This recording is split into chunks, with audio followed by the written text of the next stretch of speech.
Hey, everybody, welcome to the latest edition of Notre Dame Daily, the week-ending edition of NDD, brought to you, of course, by FanArch. I'm Pete Mulroy, and with the Navy game set for tomorrow, November 8th, 7:30 p.m. Eastern Time on NBC, an updated Irish injury report was recently released. Again, as I said yesterday, no Gabe Rubio on the defensive line, while Billy Schrouth won't be able to go on the opposite line for ND. Charles Jagasaw is also still not ready for his long-awaited return to the offensive rotation. From a questionable standpoint, I mentioned yesterday that Christian Gray's health was being monitored, and that is still the case. The starting corner remains questionable due to a left hip injury, the same injury designation that held him out of last weekend's game in Chestnut Hill. Wideout Jaden Greathouse, a right thigh injury, and tight end Cooper Flanagan still dealing with the Achilles, but on the mend, also carry the same designation, as does Micah Gilbert. The freshman wide receiver has been dealing with a left hand injury. While not on an injury update side of things, it is worth noting here, again, that Noah Burnett remains Notre Dame's top kicker on the depth chart, though Marcus Freeman has been very active in getting the entire segment of special teams back on the right track. Obviously, whether it's Burnett, Eric Schmidt, or Marcello Diametti, Freeman wants consistency, as any coach and program would. That consistency, he hopes, will lead to more confidence from his kickers and more confidence in the group from the rest of the team. Burnett has battled his fair share of injuries this season, but he did not land on the injury report for this weekend's game against Navy, which is obviously a good sign. And you've got a couple of streaks, if you will, on the line Saturday for the Irish, and they revolve around, of course, winning the football game. Notre Dame enters with a number 10 ranking in the CFP, 6-2 overall, and on a 6-game win streak since starting 0-2 with losses on the road to Miami and then at home by 1 point to now number 3 ranked in the CFP, Texas A&M. Additionally, the Irish have won the past 7 games against the Middies, including last season, where they picked up a 51-14 in New Jersey's MetLife Stadium, formerly, and still to some, including yours truly, known as Giant Stadium. In 5 of the 7 previous wins over their longtime rivals, the Irish have hammered the midshipmen, which also includes the 2023 win in Dublin, where ND routed them 42-3. Score aside, and yes, I know there are a ton of believers in the eye test and blowing teams out of the water. When competing for a spot in the 12-team playoff, it surely does not hurt to put a licking on someone. But for Notre Dame, as we learned Tuesday with the ranking, you got to win the game. You got 4 left. You got to go 4 for 4, finish the season 10-2, and it continues with Navy this weekend. Taking care of business in all 3 phases of the game, with perhaps extra emphasis on that kicking game, is paramount. Steady communication between players and coaches, execution on the field, and attention to assignments must take place for the Gold and Blue to pick up their 7th straight win of the season and 8th straight overall against Navy. Look, it doesn't usually mean much. The Irish are a heavy favorite in this one. Said that a couple times this week, but there's a reason they play the games. You got to go out and execute, and you certainly, absolutely undeniably, have to get off to a more consistent start than you did a week ago against Boston College. And come game time, the fans in attendance, players, coaches alike, could be treated to some different weather inside Notre Dame Stadium, with Saturday's forecast calling for temps to be near freezing by the time the game begins at 7:30 Eastern.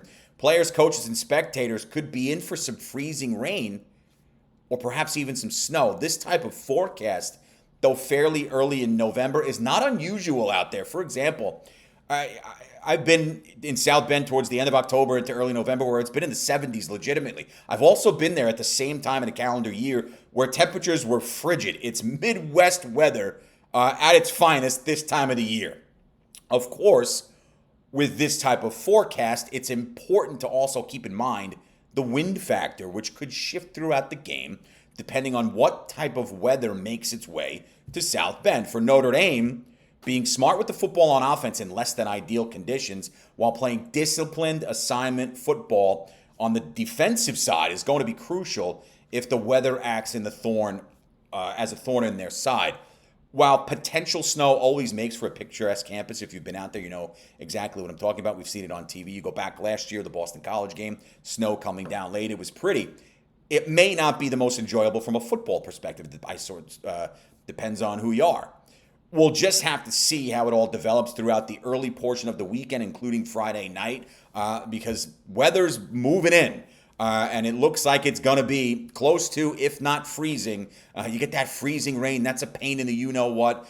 Depending on what, maybe you get that early rain that turns to freezing rain and then develops into snow. Either way, it looks like you're going to get some precipitation. Might not be as uncomfortable as it was a couple of weeks ago with that sideway rain and wind coming in for the USC game. But we'll have to see one way or the other. I don't think it's going to be ideal, so you just got to play through it. Regardless, I think we're expecting a fun game.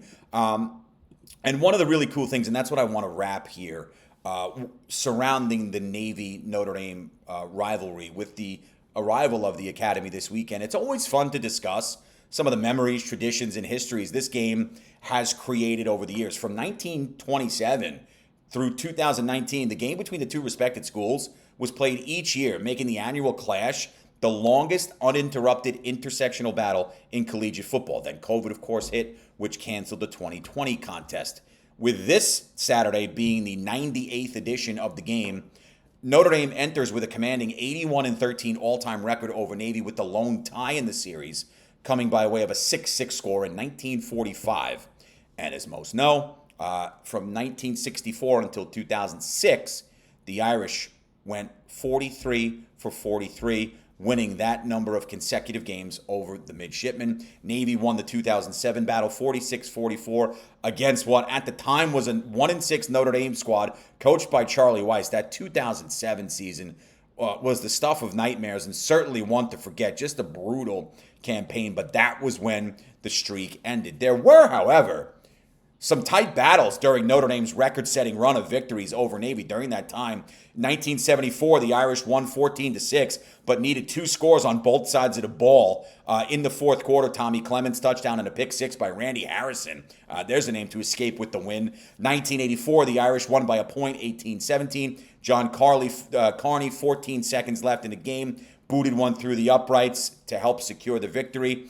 You had wins for the Irish in 1997 by 4, 98 by 4, 2002 by a touchdown, and 2003 27-24. In that game, it was a 40-yard field goal by DJ Fitzpatrick as the clock hit 0. All of those games were outstanding contests and ones that are still talked about today, particularly on the Notre Dame side of the aisle, of course. Over the years, there's also been no shortages, legends to take the field for both sides, whether it's the historic names Joe Montana, Roger Staubach, Paul Hornung, Tim Brown, Keenan Reynolds, George Gipp, Johnny Lujack, Kyle Eckel, or today's stars like Blake Horvath, Jeremiah Love, Jadarian Price, Alex Texa, a budding star in C.J. Carr. The Notre Dame-Navy rivalry is one of the greatest and most significant in the cherished history of college football, and that's a fact. Since 2011, the winner of this game is awarded the Rip Miller Trophy. That is named in honor of the great Edgar Rip Miller, who played football for the Irish and then served as both a coach and administrator at the Naval Academy years later.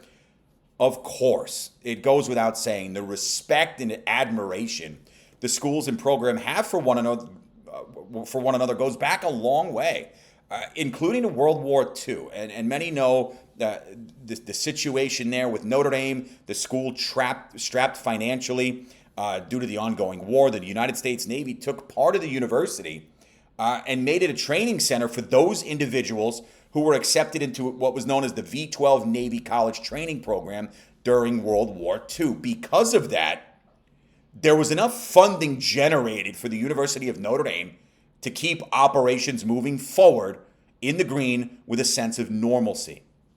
That's huge.